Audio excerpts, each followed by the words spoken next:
Hello, everybody. This is C.B. Bowman with our show, Courage to Leap and Lead. And today I have a special guest. First of all, how are you guys doing?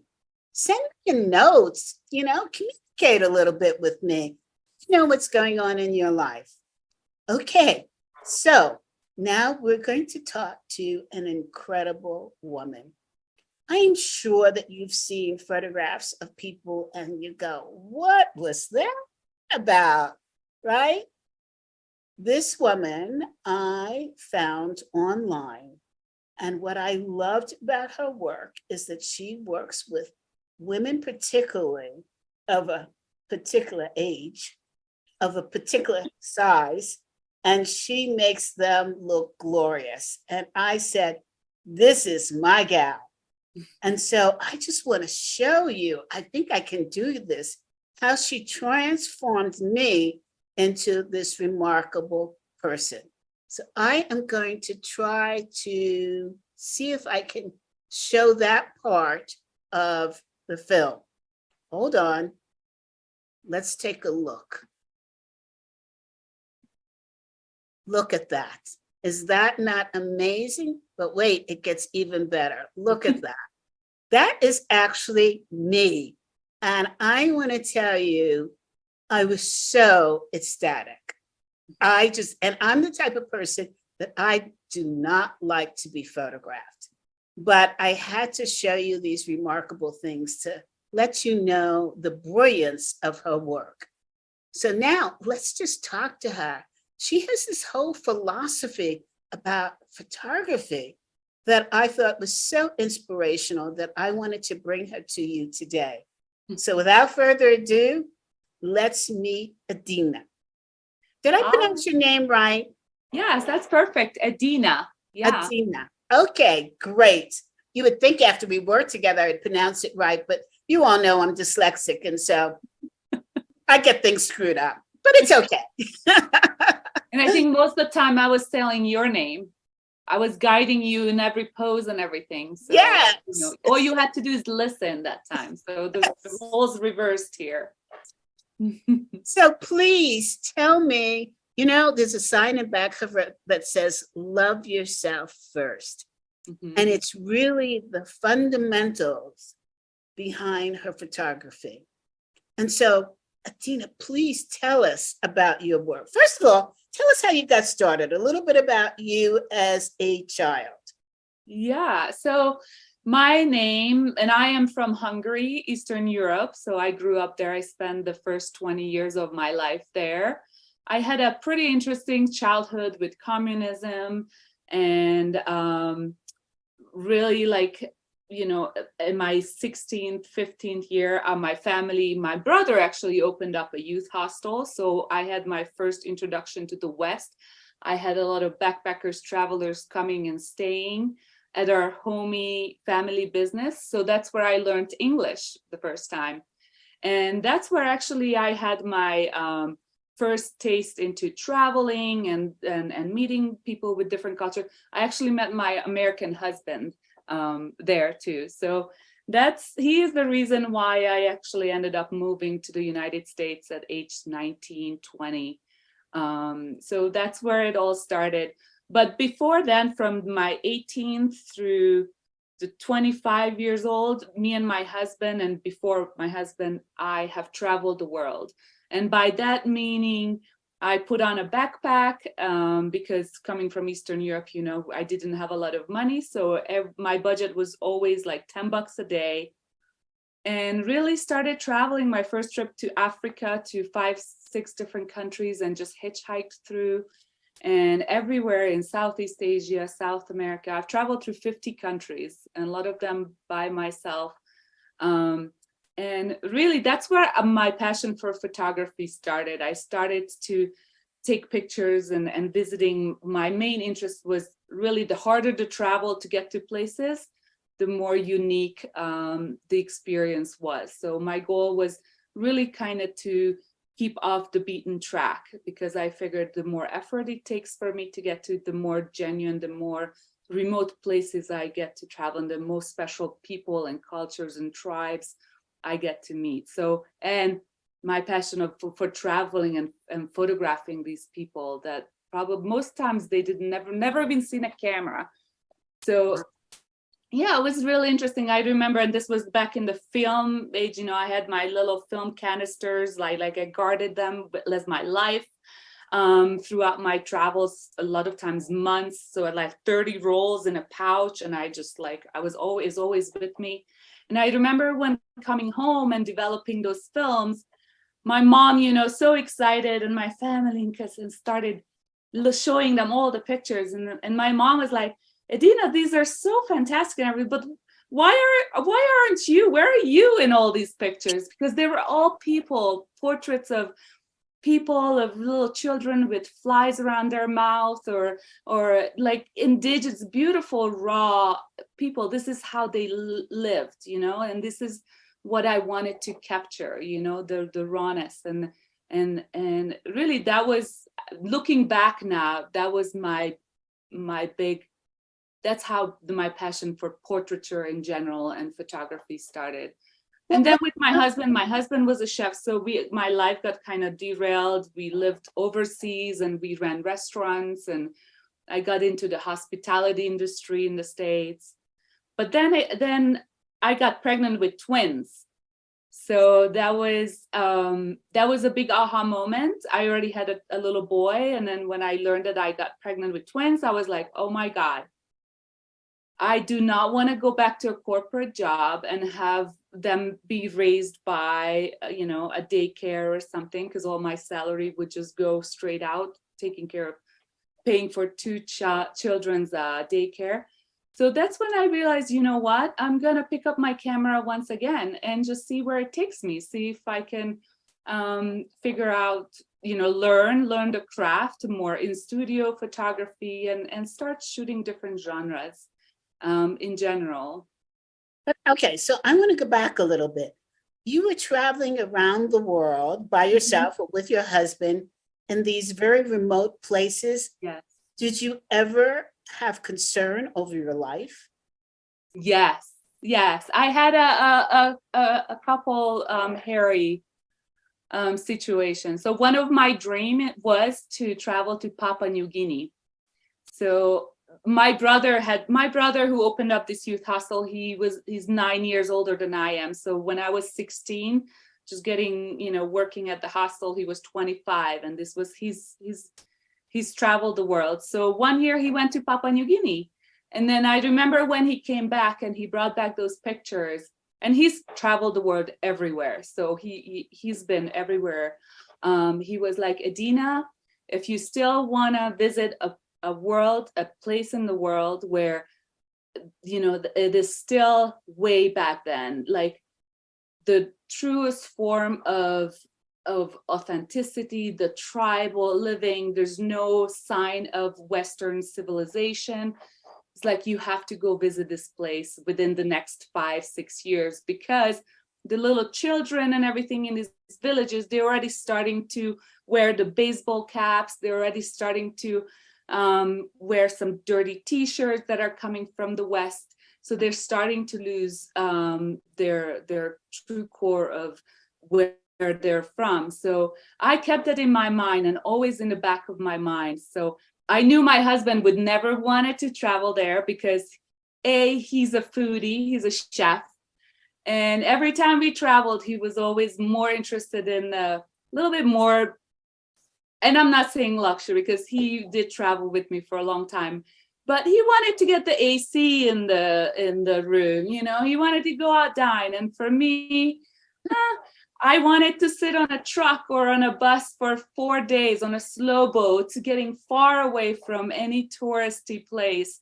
And for me, so we were kind of on a different, so I knew he would never, ever come with me to Papua New Guinea. That's something that was within me. So I remember we were already married in the States, and I still had a car back home in Hungary. And I need to go back home and sell this car since I'm already moving. So I went back home, I sold the car, and from the money I got, I purchased a ticket to Papua New Guinea, and I just called her. It's like, honey, I know you're gonna be mad, but I need to do this for myself. So needless to say, I went, he was not happy. And I spent 3 weeks in so long story short, I thought it's gonna be a lot more touristy than it was, but then there was some kind of internal turmoil with Papua New Guinea and Irian Jaya trying to separate from gaining their independence. Anyway, so long story short, there was no tourists whatsoever. There's nobody there. So I arrived in the middle of, I have pictures I can send you. I got on an airplane that was duct taped together. It was kind of like a cargo plane. I was sitting on rice bags. Yeah, it was really crazy. Alone as a girl.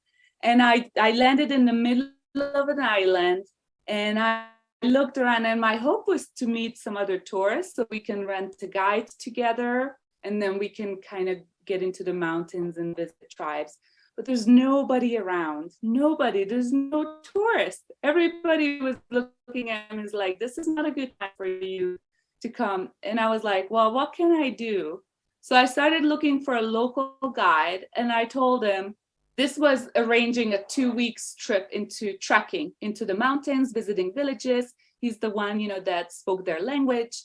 I just had my little camera, little backpack, and I gave him, here's half of the money now. And then the other half, and back then there's no credit card there. I mean, I was carrying all the cash with me, and I was like, if I get back over here at this date, I'll give you the other half. So I'm like, the other half. Yeah, it was all with me. So needless to say, but besides all the fact, I had the most incredible 2 weeks of my life. He took me into visiting, like every day we would hike to the next village.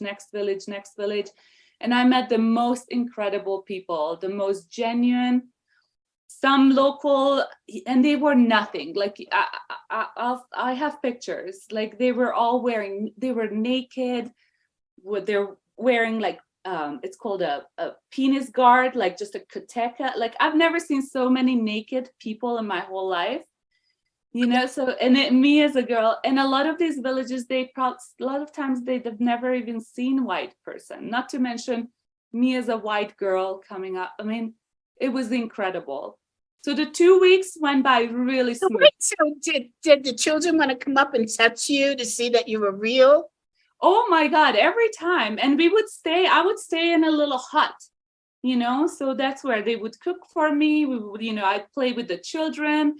They would put on my clothes. I have a picture of a Pulus, my guy. He turned back around. He was carrying a couple oranges, and he was so mesmerized by me. He turned around and came with us for 2 more days in a totally opposite direction. He would put on my glasses.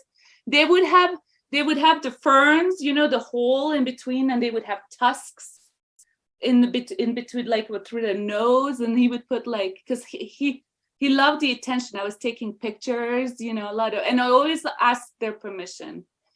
And he was just mesmerized. It was amazing.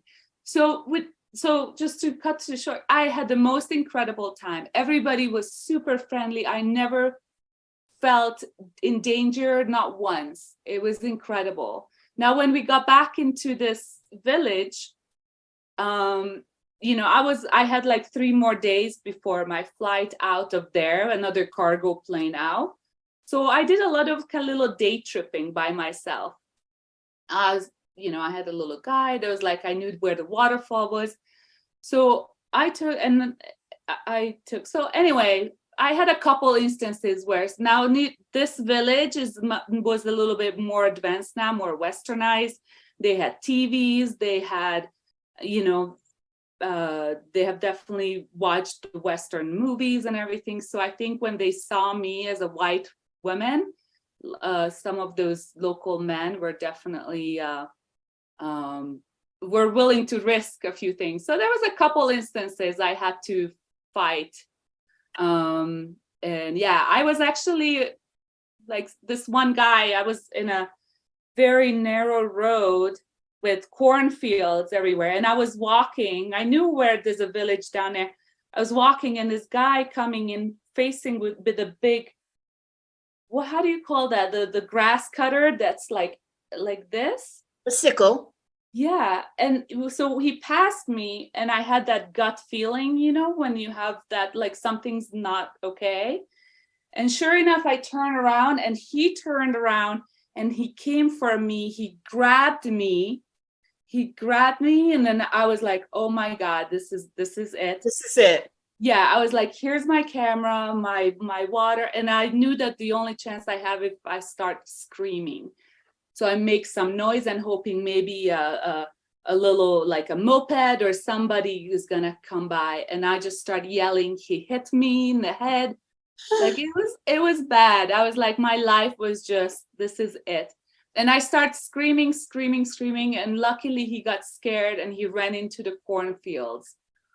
So, but yeah, so that was scary. Did you get your camera back? Huh? Did you get your camera back? Yeah, everything fell to the ground. I had a water bottle. I was trying to hit him with it. I was fighting for my life for sure. I didn't know what. That is insane. Yeah. So with that being said, the next day I had my flight out. So I went into my hotel room, went back to my hotel. I locked my door. I was crying and I called my husband and I told him what he said. And he was almost like, well, what do you expect? That was his kind of reaction.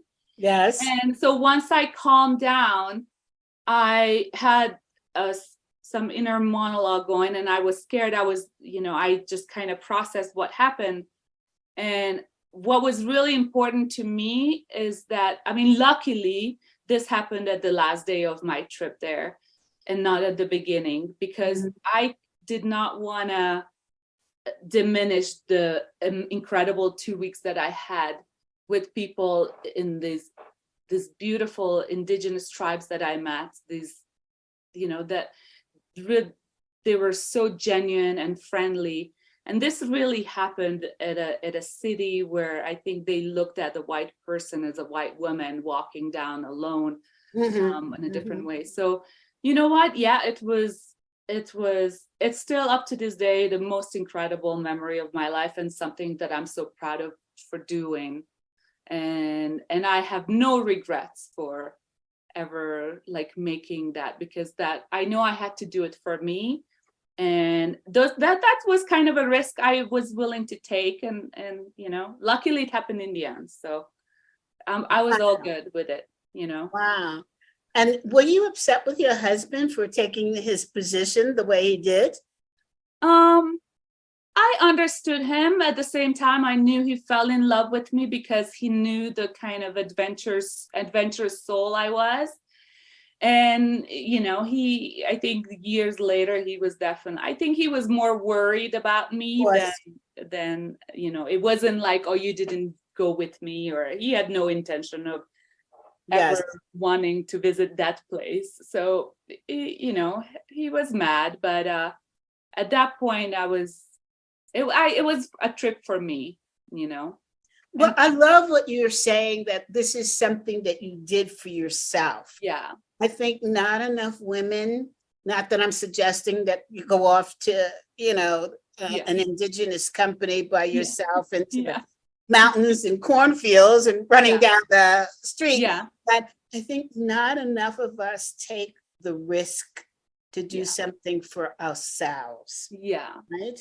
Yeah. Where and I noticed that since I've gotten married, it's about, I'll say to my husband, well, do you want to drive me, or do you want to say, I'm not like, CB, you spent X number of years of your life as a single woman. What is this going on here? Get some reality check here. Yeah. Yeah. And I think it's easier when, before you have the family, before you have the kids and commitment. So it's easier to but once you have all those responsibilities and people you have to kind of check in with and agree with, then it's really, and my life has definitely hasn't been that exciting anymore. So well, I don't know about that, but But you're right, because I know that I'm so used to being by myself. As a married woman, I'd get in the car and just go someplace. My Yeah. husband would not know where I was going or what I was doing. And I'd come back and he'd say, don't you think you could have mentioned that you were leaving the house, one, and where you're going? And I said, why? I Yeah. really, truly did not understand why. Yeah. And his response was, in case something happens. And I thought, Yeah. okay, I've done some insane things in my life and nothing has happened. So I don't quite understand that thinking, right? Yeah, it's a rewiring of the brain, It really definitely. That you have is. people who worry about you, who, you need to check in, and it's natural. It's a big adjustment for sure. It definitely is. And So, also, I'm yes, sorry, but it's also is like not being able to be so big of a risk takers anymore, right? Because we have somebody depending on me, or like, I have the kids, the husband and everything. So I can just, I've got an extra $1,000. I'm just going to buy an airplane ticket. So it's exactly. I remember when I was younger talking about doing weird stuff. I was in Firenze and it was something I wanted to see, and I don't remember what it was. And I hadn't had a chance to see it during the day. And I said, okay, well, then I'm just going to go at night. And I'm walking up. It wasn't even a street. It was a dirt road. Go and see this in the middle of the night. And I got there. And the next day I was telling a friend who lives there about it. Yeah. He said, you crazy? That is the place where most women get raped. You did this by yourself at night? And I said, yeah. What's the problem? I'm from New York. Like, yeah. Oh my God. That gives me a shield of armor, right? Yeah. Well, it could. New York is a dangerous place. It's like, yeah, okay, I don't get your concern, right? Yeah. But these are the, fear can hold us back so much. Yes. It really is. So it's almost like better, as you said, it was after the fact that you knew about that information, right? It was after the fact that this happened to me. It was like, it's great, Maybe if it had happened on the first day, I would have been out of there. It would have been gone back home. Yeah. But a lot of times it's these, when you're going with the flow, when you don't let the circumstances or these outside, the fear get to you, those are the experiences that will stay with you for the rest of your life, right? Yes. Like, wow. You really were in the moment, and you didn't have any, like, you stepped outside of your comfort zone, and you were like, whatever happens. And yeah. I mean, at that point, I don't even think I thought about something bad happening. No. I was in a foreign country and it was all good, right? Yeah. You were in the moment, smelling the roses, looking at, oh my God, look where I am. Look at how gorgeous. Yeah. So you did that. Now tell us then, how did you so you got back and you had the babies and you decided that you were going to do something that you could really be around the babies as they were growing up? Yeah, so I picked up the camera again. I thought this was a chance. I knew I had 5 years until they start kindergarten. Luckily, my husband gave me the reins. It's like, yeah, just figure it out. Your job is to raise these boys until they get to kindergarten. And he was amazing. He gave me everything I needed. So I picked up the camera. I did a lot of online learning because I was pretty much self-taught when I was traveling, taking pictures. So did some online learning, and I started taking pictures of everything. I've taken on, friends, jobs, like pets, and I was really conscious. So I started photographing real estate, newborns, family, weddings. I was trying everything. But really what I was doing, I was trying to search for something that light my fire. Something that I want to be specialized in, because I didn't want it to be the women with the camera. I didn't want it to be, hey, I've got a dog, or I'm renting out my place. Can you take pictures of that? Here, I'm doing chocolates. Can you I didn't want it to have that website where you have everything listed. Yes, yeah. So I newborn photography was out for me very early on. I just didn't care for it too much. It was hard work. Real estate, no, it was not working. Weddings, definitely. I did a wedding for a friend. It was so hard, 12 hours. I edited 500-600 pictures. I was just like, no. So slowly I started to kind of X out the things that it was not me. And then one day I had a dear friend who just had a baby as well. And she was like, hey, my husband's birthday is coming up. Let's do a little bit of a sexier shoot. It was like, oh, sure. I was game, and we had a great time. And then I remember she came over and I showed her the pictures on the computer, and I thought they were beautiful. She was quiet. And I was like, oh my God, what? Like, I thought the pictures were incredible. And so she left. And I was like, oh, she didn't like the photos. That's crazy. And then she calls me that same night and she says, Edina, I'll never forget this. This was like the moment. She's like, Edina, the more I look at these pictures, the more I realize that I'm still a woman inside and I just can't stop looking at them. So I had goosebumps all up my like arms and everything. And that's when I knew. What did she mean by that she was still a woman inside? Because she just had a baby, right? So she's been walking around with yoga pants and, like bras that she's feeding this child. She's got burp clothes everywhere. She probably hasn't showered for like 3 weeks.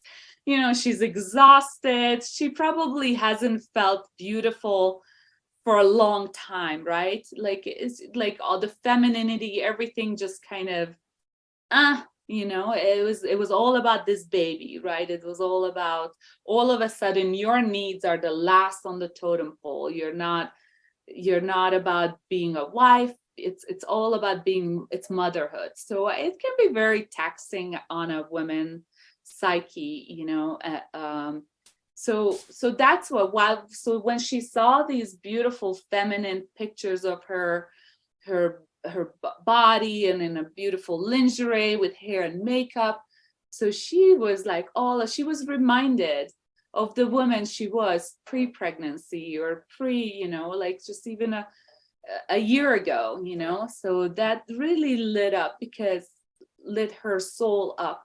And I just had little babies too, so I could totally relate to her story. And it's so that was, I kind of paid attention to that moment, that I was mindful of how it made me feel, how her story connected with me, and how with my photography I was able to help her increase her self-confidence. So I was like, this is it. I want to help feel better about them. So I knew that, okay, not everybody's willing to, strip down to their lingerie and everything. So as the months and years go by, I really started to focus whether that's wearing a ball gown or a beautiful, just a sexy little black dress, whatever is the comfort level of the woman. I just wanted to help them come into the studio, have their hair and makeup done, bring their beautiful outfits, or if they needed, I have some in the back here. And then I just wanted to give them 3-4 hours where they can like forget about the outside world and really look and feel confident and beautiful. But most importantly, CB, my goal is to, for the final results, when I show them these images, I want them to be able to look into their own eye and see that beautiful woman that they thought once were, but it's still within, it's still within their soul. They might be 20 pounds heavier now. We might be 10, 20 years older with more wrinkles, or, things are not where we were supposed to be, or our imagination. But I think when they saw these beautiful images of themselves and they're able to look within, they can, my goal is for them to let go of the nitpickiness and the the harsh critique and the negative self-talk, and be able to see the beautiful soul within themselves. And that's what. So I'm going to interrupt here, and I want to hear more about your thinking, but we're going to make this part 2. Okay. Because what you have to say is so important that Yeah. I want women to hear. Yeah. So, audience, part 2 is coming up. So please stay tuned. Next week, we will talk more with Edina and find out about her philosophy and how does she do all this? How does she make women look so amazing? It's great talking to you. We'll see you next week. This is CB Bowman, Courage to Lead.